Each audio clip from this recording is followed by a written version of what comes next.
오늘 본문 말씀을 통해 우리는 하나님이 주시는 지혜가 필요함을 알 수 있습니다. 우리는 지식 정보화의 시대에 살고 있어요.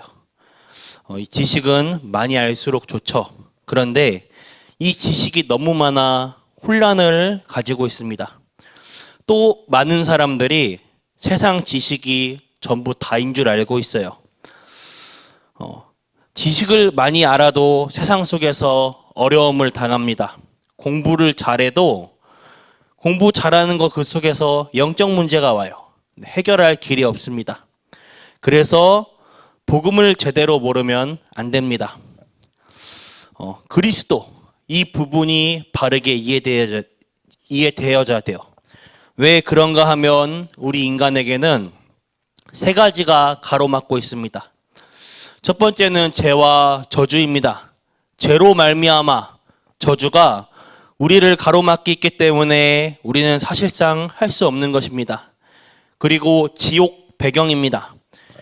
지옥이 사실은 그 인간의 배경이기 때문에 늘 어두움 속에 있게 돼요. 그리고 사단과 재앙입니다. 그 뒤에 항상 인간을 괴롭히기 원하는 사단은 계속 재앙을 만들어냅니다. 그 어떤 세상 성공자들도 이 세 가지를 피할 수가 없어요. 그 어떤 지식인들도 이 삼 저주를 피할 수 없습니다. 그래서 하나님께서 이 세 가지 없애는 것을 가장 중요하게 보시고 그리스도를 보내신 것입니다. 이 세 가지를 해결할 단어가 그리스도입니다. 사단의 세력을 깨뜨린 왕이요, 하나님께로 가는 길을 여신 참 선지자요, 죄 문제를 해결하신 참 제사장입니다. 그래서 여기에 대한 답이 나오면 세 가지를 알게 되는 것이 전도자입니다. 첫 번째, 그리스도 안에 있는 힘입니다. 우리는 하나님이 주시는 힘을 계속 공급받아야 돼요. 디모데후서 2장 1절에 그래서 그리스도 안에 있는 은혜 속에 강하라. 여기 아주 중요한 단어가 은혜입니다. 이것은 우리가 돈으로 살 수 있는 것이 아니에요. 그래서 얼마나 감사한 건지 모릅니다. 우리가 노력으로 만들어낼 수가 없는 것입니다. 그리스도 안에 있는 은혜입니다. 이것으로 강해지는 것이 당연한 것이고 필수입니다. 그래서 우리의 삶의 우선순위예요. 하나님의 은혜를 구해야 됩니다. 그리스도 안에 있는 은혜 속에 강해야 합니다. 하나님이 주시는 은혜를 매일 구하시길 바랍니다. 왜 은혜 속에서 강해야 하는가? 하나님 주시는 은혜는 하나님이 주시는 새 힘입니다. 세상에서 우리가 돈을 주고 구해올 수 있는 것이 아닙니다.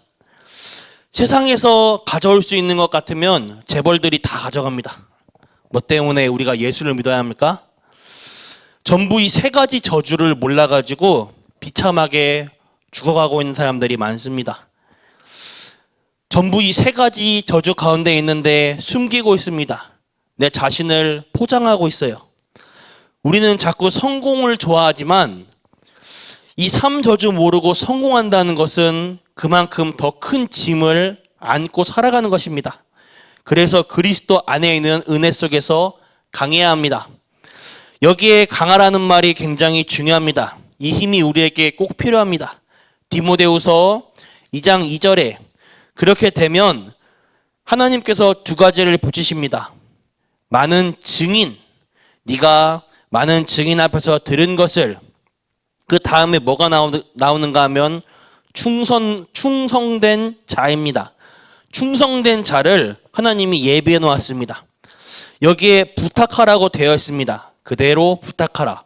바꾸지도 말고 그대로 복음을 전달하라.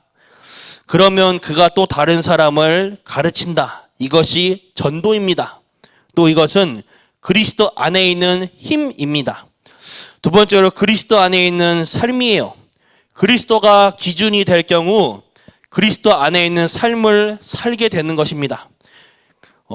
오늘 바울이 세 가지 군사, 경기하는 자, 농부의 비유를 들었는데 군사는 얼매일 필요가 없죠. 군인은 자기 생활이 없습니다. 명령대로 움직이고 명령대로 사는 거예요. 그냥 우리를 부르신 그리스도를 따라가기만 하면 됩니다. 자기 생각, 주장 전혀 질문할 필요도 없어요. 군인은 그리스도만 따라가시길 바랍니다. 경기하는 자가 법대로 하라고 했습니다. 경기하는 자는 그 경기 종목에 법이 있어요. 농구 같은 경우에는 손으로만 해야 되지 공을 발로 확 차면 안 돼요. 축구 같은 경우에는 발로 하지 손으로 잡아가지고 공을 던지면 안 됩니다. 법이라는 게 있어요. 그와 같이 경기하는 자, 우리는 말씀대로 말씀 따라가면 됩니다. 그리고 농부입니다. 농부가 곡식을 먼저 받는 것이 마땅하니라. 그렇습니다. 우리가 전도자의 삶의 축복을 먼저 받습니다. 그 비유를 통해 농부를 들었습니다. 열매를 거둘 때 농부가 그것이 익었는지 안 익었는지 먼저 맛보게 돼요. 그게 왕 앞에 가는 음식이라고 할지라도 농부가 먼저 그것을 맛보는 것입니다. 전도자의 삶의 축복을 먼저 받는 거예요. 이 그리스도 안에 있는 삶입니다. 그래서 7절에 이 축복이 그리스도 안에 있는 지혜를 먼저 얻게 돼요. 여기에 보니까 범사에 총명을 주시리라 라고 하셨습니다. 결론입니다. 우리는 어딜 가도 분위기라는 것이 있어요. 이것이 가장 중요하면서도 위험합니다. 분위기를 전혀 모르면 거기서 바보가 돼요. 그런데 분위기를 따라가면 분위기를 또 못 맞추면 도태됩니다. 그런데 분위기를 따라가면 영적인 것을 또 놓치게 돼요. 그리고 또 더 약간 깊이 들어가면 세상에는 여론이라는 것이 있습니다. 여론이 무시 못합니다. 그래서 사람들은 여기를 따라가게 돼요. 그래서 예수님께서도 여론을 물으십니다. 사람들이 나를 누구라 하느냐? 여론이 중요하니까. 그러나 이 여론은 언제든지 틀릴 수가 있습니다. 엘리야 같기도 하고 예레미야 같기도 하고 세례 요한 같기도 한답니다. 그때 너희는 나를 누구라 하느냐? 이 부분을 빨리 확인하는 것이 좋습니다. 빨리 파악하고 다른 비밀을 가져야 돼요. 사람이 너희를 마땅히 그리스도의 일꾼이요 하나님의 비밀을 맡은 자로 여길지어다 라고 하였습니다. 우리는 분위기 부분을 잘 타면서 세상 살할 때 내가 세상 속에서 잘 어우러지면서 동시에 복음, 전도, 제자 이 부분을 붙잡으셔야 됩니다. 이 부분을 비밀, 드러내지 않고 비밀로 붙잡는 거예요. 그래서 오늘 나와 함께 하시는 하나님과의 임마누엘 누리시길 바랍니다. 나와 함께 하시는 하나님을 설명하는 것입니다. 예수님이 이렇게 말씀하십니다. 내가 너희를 부른 것은 너희와 함께 있기 위함이요 또 나가 전도도 하며.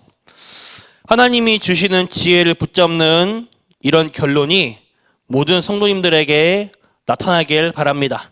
기도하겠습니다. 하나님께 감사드립니다. 우리를 은혜로 구원하신 하나님께 감사드립니다. 그것도 우리에게 전도할 수 있도록 축복하신 것을 감사드립니다. 오늘 우리의 현장에 죽어가는 자들이 복음 들을 수 있도록 우리의 걸음을 인도하여 주옵소서. 우리의 삶이 제자의 걸음 속에 있게 하옵소서. 살아계신 주 예수 그리스도의 이름으로 기도드렸습니다. 아멘. 주기도 마치겠습니다. 하늘에 계신 우리 아버지여, 이름이 거룩히 여김 받으시오며 나라가 임하옵시며 뜻이 하늘에서 이루어진 것 같이 땅에서도 이루어지이다. 오늘날 우리에게 일용할 양식 주옵시고 우리가 우리에게 죄진 자를 사하여 준 것 같이 우리의 죄를 사하여 주시옵고 우리를 시험에 들게 하지 마옵시며 다만 악에서 구하옵소서. 대개 나라와 권세와 영광이 아버지께 영원히 있사옵나이다. 아멘.